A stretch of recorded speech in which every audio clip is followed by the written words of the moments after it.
Danes so vojašnici generala Majstra pričeli pripadniki 74. motoriziranega bataljona usposabljanje na Patrijah, ki bo predvidoma trajalo 7 do 8 mesecev.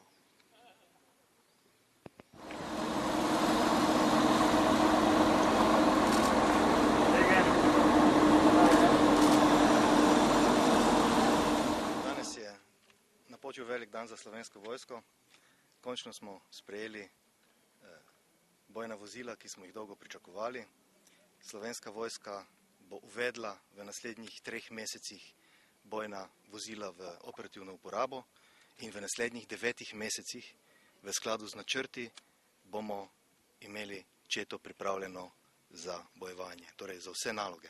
Torej, na današnji dan se začne uradno usposabljanje voznikov namerilcev za pridobivanje vojaške evidenčne dolžnosti, ustrezne za to vozilo.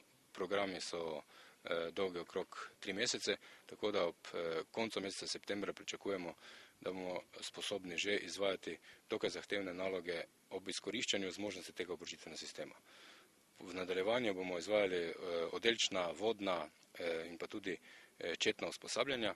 Tam nekje ob koncu leta, decembra letošnjega leta, bomo že z enotami ranga voda sposobni izvajati kompleksne bojne naloge, vendar kot je poveljnik omenil, končne operativne zmogljivosti pa četa dosega ob koncu prve polovice naslednjega leta. Kakšne so prve izkušnje, prvi občutki s Patrijami?